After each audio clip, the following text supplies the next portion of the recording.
Aïe oh. Salut tout le monde. Jusqu'à l'explosion de Burna Boy, Wizkid et Davido étaient les artistes nigérians, voire africains, automatiquement cités lorsqu'il s'agissait de parler des tout meilleurs. On les a donc beaucoup opposés, à tort ou à raison, beaucoup comparés aussi. Vous verrez pourquoi au cours de cette vidéo. Ils ont tous les deux marqué l'histoire de la musique en Afrique et c'est loin d'être terminé. Et c'est ce qui m'a amené à faire cette vidéo pour revenir sur la plus grande rivalité de la décennie 2010. Clairement. Bon, pour celles et ceux qui ont cliqué sur la vidéo grâce au titre très putaclic, je l'avoue, merci beaucoup déjà et restez jusqu'à la fin. Ne vous en faites pas, tout va bien se passer. Mais en réalité, l'idée de cette vidéo, c'est de croiser un petit peu leurs carrières respectives à travers des anecdotes qu'ils partagent ensemble, l'avis que l'un porte sur l'autre et inversement, leur clash aussi. Donc le but de cette vidéo, ce n'est pas de faire une biographie des deux carrières et se dire bon, qui est le plus fort, qui a gagné. Ils sont encore très jeunes et l'heure n'est pas du tout au bilan encore. Mais je vais quand même donner mon avis en fin de vidéo, donc restez jusqu'à la fin. Peut-être qu'il serait mieux pour moi de faire deux vidéos distinctes sur leurs carrières respectives. Donc on sait jamais, abonnez-vous et activez la cloche pour ne pas manquer les prochaines vidéos.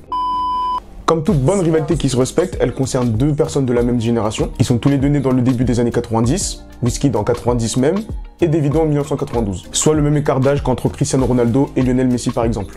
Pour les footeux qui regardent, voilà, vous savez déjà, mais sauf que là, il n'y a pas de débat, on sait qui est le meilleur. Celui qui a gagné la Coupe du Monde. Point. On referme la parenthèse. C'est donc assez logiquement l'aîné Wizkid qui va s'illustrer en premier dans l'industrie de la musique vers 2009-2010, avec notamment le titre Holla at Your Boy. J'en parle dans l'épisode de mon podcast Les analyses musicales de Rudolph qui lui est consacré. Allez l'écouter, le lien est en description.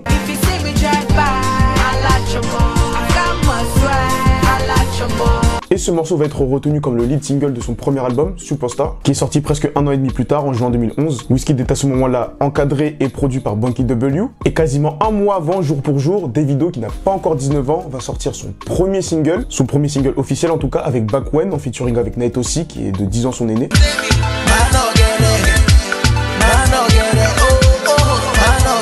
Donc là, si vous suivez ce que je dis depuis le début, vous vous dites que ce n'est pas une biographie, comme j'ai dit avant. Donc, pourquoi je parle de ça? Parce que ce qui va être intéressant dedans, ce sera la description de la vidéo. C'est globalement une présentation de Davido, mais c'est surtout ce passage-là qu'il faut retenir. Je traduis. Armé d'un tel talent, Davido est aujourd'hui soutenu par les rois de la musique africaine, D'banj et Don Jazzy, ainsi que par les nouvelles superstars Wizkid et Ice Prince.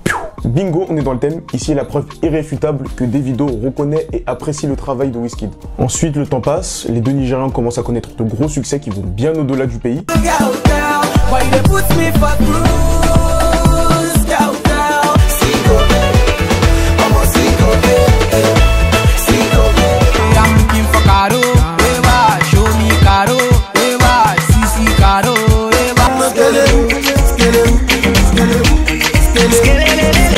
Bref, la liste est longue. Entre-temps, en 2012, des premières rumeurs de tension naissent entre les deux. On ne sait pas si c'est réel, mais Wizkid n'aurait pas apprécié que Davido s'allie avec D'banj au moment où il s'est séparé avec Don Jazzy du label Mo Hits Records. Wizkid était lui un proche de Wande Cole, qui a suivi Don Jazzy dans l'aventure Maven, que je raconte parfaitement bien dans un épisode des Analyses qui s'affiche en bas de l'écran là, et qui sera aussi en description. C'est pas pour me jeter des fleurs. Hein. Davido devait signer sur le label Def Jam Africa, que devait gérer D'banj, mais au final ça ne s'est jamais fait. Fin juillet 2014 maintenant, et Davido et Wizkid ont des choix assurés aux États-Unis, à New York précisément, et ce à quelques jours d'intervalle seulement. Donc le 26 juillet à l'Irving Plaza pour Wizkid, et le 2 août au Grand Ballroom pour Davido du côté de Manhattan. Et oui, je t'appelle de Manhattan.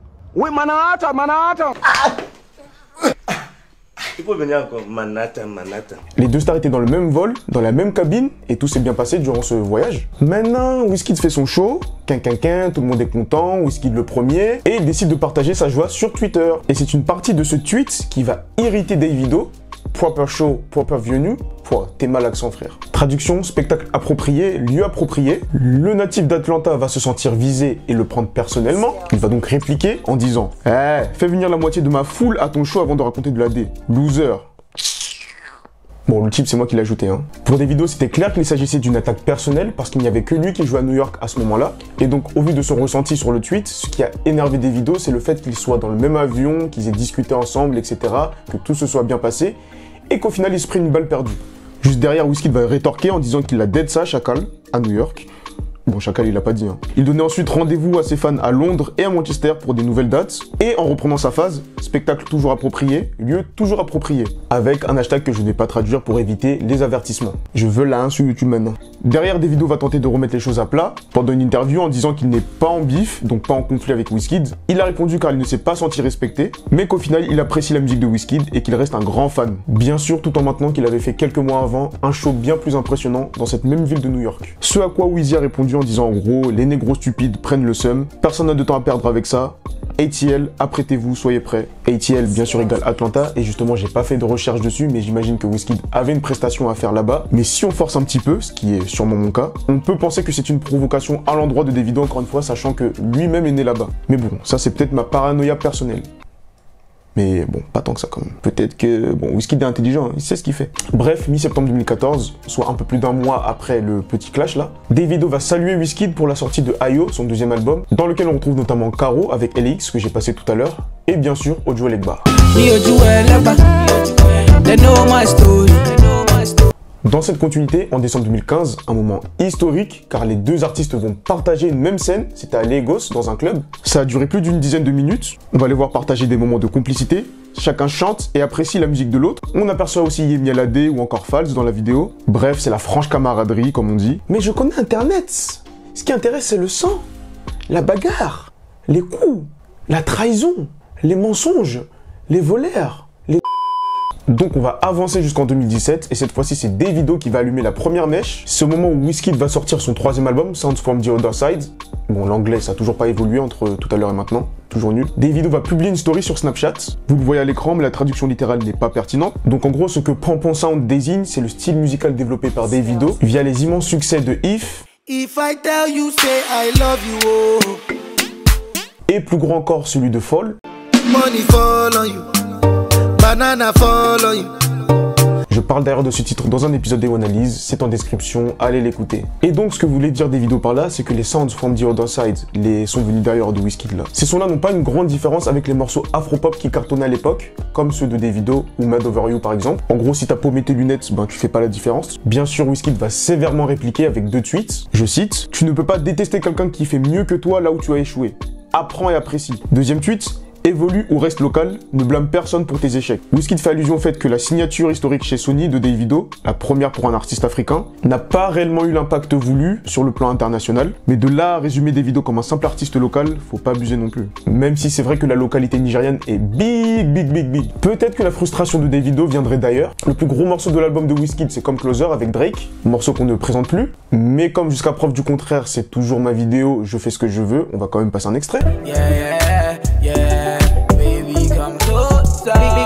Comme vous le savez sûrement, ce clip a deux versions, les deux sont Drake, mais bon bref, ça c'est autre chose. Et la figurante principale de la seconde version n'est autre que Sira Kanté, qui est un mannequin américain d'origine guinéenne, mais surtout l'ex de Davido. Est-ce que c'est pas ça aussi qui a fait mal ?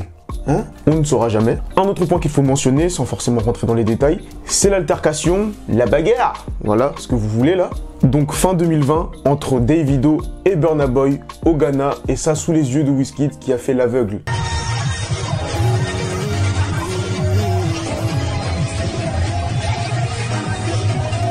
Et quelques jours plus tard sort Jinja de Wizkid, featuring Burna Boy.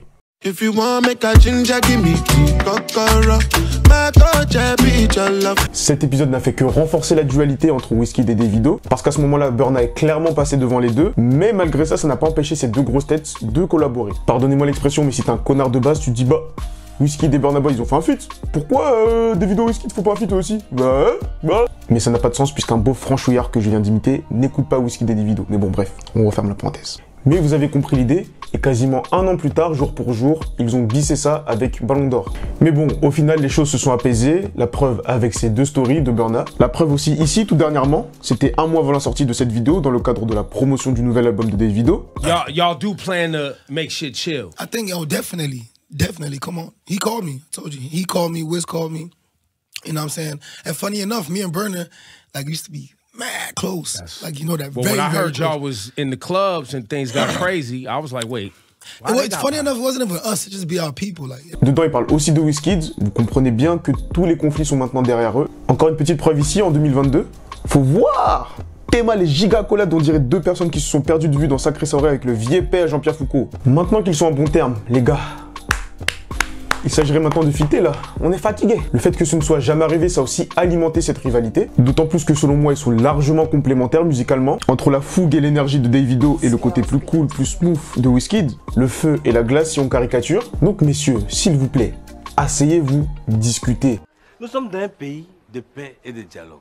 S'il y a quelque chose qui ne va pas, On s'assoit et on discute. Mais encore une fois, comme YouTube aime le sang, je vais essayer de répondre à la question du titre. Qui est le plus fort? On fait du putaclic, certes, mais quand même, on essaye de dire la vérité. Déjà, faut savoir qu'à l'époque, vers 2017-2018, je les avais réellement opposés. C'était à travers un article que j'avais rédigé sur le feu site oneacorp.fr. Je n'ai pas les preuves de ce que je vais dire, malheureusement, mais faites-moi confiance. Pourquoi je mentirais? Je suis pas méchant. Et pour moi, ça se jouait à tellement peu de choses que j'avais tranché sur des détails, et donc j'avais donné ce duel à Davido. Pourquoi? Et ouais, j'imite aussi Nicolas Sarkozy à vos mariages. Parce qu'il avait réussi à faire éclore des artistes comme Meilleur Kun ou comme Peruzzi. Et pour moi, il se montrait comme un vrai capitaine de label. Il a très tôt développé des qualités de dénicheur de talent et de producteur. Certes, le label Starboy de Wizkid est plus identifié peut-être. Mais par exemple, pour moi, un LAX, qui est un peu l'artiste numéro 2 du label, est encore à ce jour un artiste encore malheureusement trop sous-évalué. À mon goût, hein. Ça n'engage que moi. Mais ça, c'est encore un autre sujet. C'était bien la preuve que j'avais essayé de prendre un maximum de recul pour faire un choix. Parce que moi, là, que vous voyez là, Wizkid, surtout à cette époque-là, mais c'était mon gars! Mon gars! Musicalement, j'avais une préférence pour lui. Et moi, je ne suis pas le genre de gars à aimer un artiste et donc de dénigrer son rival. Donc j'appréciais tout autant les deux artistes. Mais un plus que l'autre quand même. Mais je les appréciais tous les deux vraiment. Et bien sûr, c'est toujours le cas. Mais bon, j'ai posé une question, je réponds moi-même. Qu'est-ce qu'il y a? C'est ma chaîne, non? Donc voilà, je me mouille, je dis Wizkid. Même là, à l'heure où on parle, ma photo de profil sur WhatsApp, c'est Wizkid avec sa collaboration Starboy Nike. Mais bon, faut arrêter ces bêtises, on n'est plus à l'époque des MSN, il faut que je remette ma tête, c'est tout. Et bref, tout ça pour vous dire que j'ai une petite préférence. Maintenant, c'est vous. Vous, qu'est-ce que vous en pensez? Qui préférez-vous? Qui estimez-vous le meilleur? Votre chanson préférée des deux? Dites-moi tout en commentaire. Et surtout, dites-moi ce que vous pensez de cette rivalité. Likez si vous avez apprécié la vidéo. Abonnez-vous si vous en voulez d'autres de la sorte. Merci à celles et ceux qui sont allés au bout de la vidéo. On se retrouve très vite, j'espère. Et en attendant, souvenez-vous que l'argent n'a pas d'odeur, mais les dettes sentent très mauvais. Ciao!